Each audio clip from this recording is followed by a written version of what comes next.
political conversations inside, pretending that he's tending to the roses or something. But in reality, he was writing it all down. He's going to ask really strange questions. Questions that Menarik ya videonya. Banget sih, banget. Ternyata sejarah gitu ya. Baru tahu banget sih dari kuliahnya Profesor Roy ini. Aku suka deh sama pembahasan tadi Al-Farabi. Al-Farabi. Banyak banget disebutin kan. Ternyata beliau adalah orang yang memikirkan konsep ulang ya tentang West itu sendiri.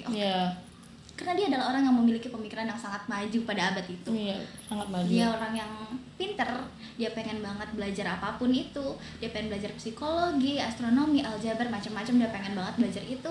Tapi ya mungkin karena posisi dia kala itu cuma tukang kebun, maksudnya kayak nggak punya posisi, nggak punya kekuasaan, tukang kebun di istana. Ya udah, dia nggak punya kekuasaan lebih untuk ngomong itu. Iya.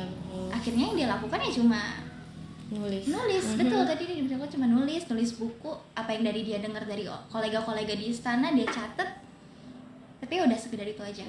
Dia tahu mungkin posisinya tuh lebih nggak bisa untuk di speak up ya, kurang kuat dia. Dia kurang ini juga ya mungkin ya.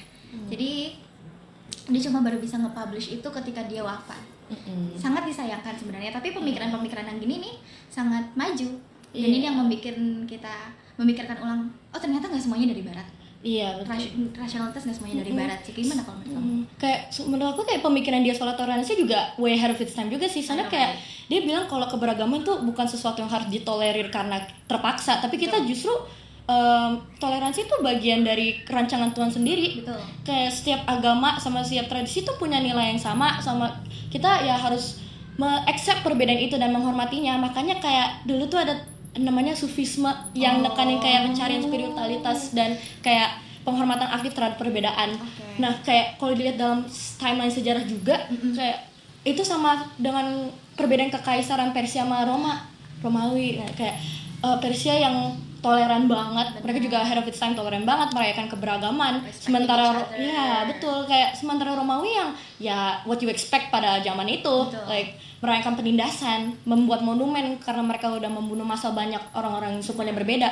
Dan bisa dilihat kayak abis itu Arab mengikuti mode Persia. Yang aku juga salut banget sama itu. Mereka juga secara aktif itu membantu dan menghormati keberagaman yang ada. Betul. Ini menurut aku di zaman sekarang ini ya toleransi yang dimengerti sekarang tuh nggak seperti itu. Iya, pasif sama dingin. Betul. Kayak toleransi sekarang tuh cuma ya kamu beda dari aku biarkan kamu aja. Nggak ada tindakan untuk membantu mereka, menghormati mereka. Dan menurut aku itu pemikiran yang salah sih. Dan Roy Casagrande juga dia menekankan kalau harusnya kita sebagai masyarakat tuh ya kita harus aktif, kita harus energik dalam menciptakan persatuan dan keberagaman yang ada. Gitu. Oke sih. This is very nice. Yeah. Udah lapar gue. Stop yuk. Ayo. Udah gitu tuh.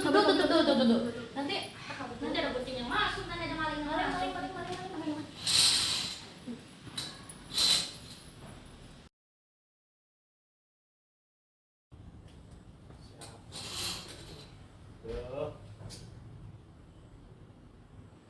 Oke. Bagian kita nih. Iya, bagian kita sekarang nih ya. Kita bakal ngomongin filsafat nih, Dul. Siap. Oke. Jadi kalau kita ngomong filsafat tuh pasti kita pernah dengar namanya Aristoteles kan. Yo. Itu sering kali muncul adalah kesan yang bahwa itu terlalu rumit dan juga sulit dipahami. Namun kritik utama itu bukan pada kecerdasan Aristoteles, melainkan pada cara ia menulisnya. Aristoteles tuh menggunakan idiom Yunani kuno yang bahkan generasi setelahnya itu tidak mengerti. Akibatnya filsafat yang seharusnya mencerahkan justru menjadi tertutup. Ini menunjukkan bahwa pengetahuan bisa kehilangan maknanya bukan karena salah, tetapi karena bahasa yang gagal diwariskan gitu. Lalu muncullah Al-Farabi yang udah tampil sebagai penafsir Aristoteles. Peran itu sangat penting, tetapi di sini titik kritik muncul. Al-Farabi tidak menerjemahkan secara pasti, melainkan menebaknya makna idiom-idiom yang sudah punah. Artinya, pemahaman kita terhadap Aristoteles hari ini sangat mungkin bercampur dengan tafsir Al-Farabi filsafat. Pada titik ini bukan lagi secara tunggal, tetapi hasil interpretasi berlapis. Plato menghadirkan masalah yang lebih mendasar. Ia mengatakan bahwa realitas sejati berada di dunia ide, sementara di dunia yang kita alami hanyalah bayangan. Kritiknya sederhana tapi tajam.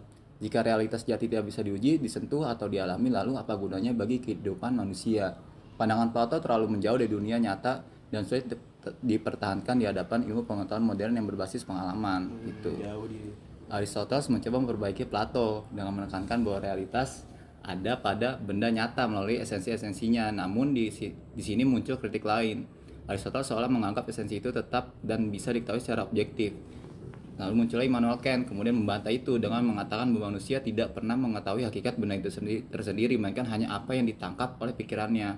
Maka klaim tentang esensi sejati perlu dipertanyakan. Ibnu Sina membawa gagasan Aristoteles lebih jauh dengan memahami esensi sebagai informasi. Ini adalah pemikiran yang sangat maju, bahkan menyerupai konsep entropi dari awal alam semesta dan dalam sains modern.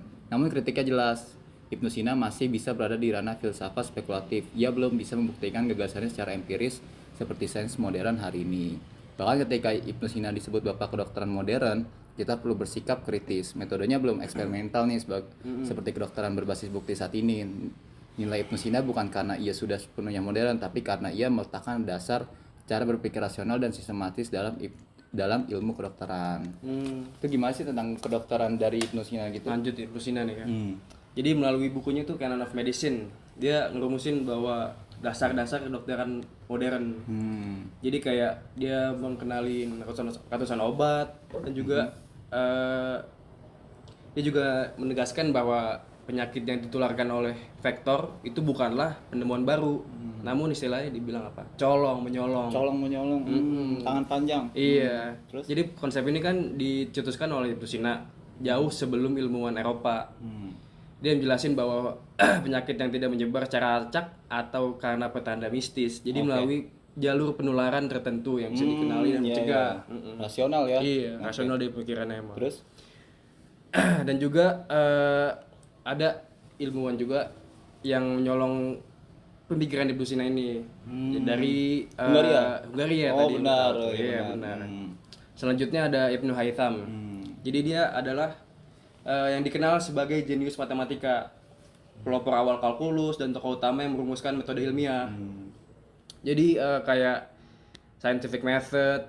Jadi dia tuh lebih dikenal mencetus itu sebenarnya, tapi yang lebih dikenal secara modern dan juga sekarang tuh kayak Galileo Galilei, Francis Bacon. Jadi dikreditkan dari sejarah barat. Paham. Selanjutnya ya, gua ambil ini aja, inti poin-poin inti dan kritis-kritisnya.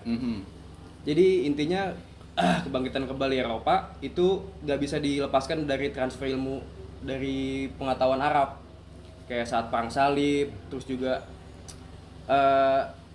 proses lahirnya Renaissance ini sebenarnya ada unsur-unsur dari negara Arab. Maksudnya kawasan ini Arab Muslim lah. Kayak Ibnu Khaldun mengingatkan bahwa sejarah sering ditulis secara tidak kritis. Dia negasin bahwa sejarah tuh bisa keliru, bias dan juga bohong bahkan kan. Salah satu contohnya itulah Dark Ages yang menyesatkan ketika Eropa dianggap mengalami kemunduran. Namun Islam justru ada di puncak kejayaan intelektual. Jadi kesimpulannya aja ya sekarang sejarah perabadan bersifat rumit, saling berhubung dan lintas budaya dikotomi barat versus timur. Bukanlah fakta sejarah, melainkan konstruksi modern yang berpotensi mencah belah dan menutupi kontribusi secara bersamaan umat manusia. Toleransi dalam kekaisaran Persia dan Arab menghasilkan interaksi antara kepentingan politik, kebutuhan administratif dan legitimasi normatif dan teologis.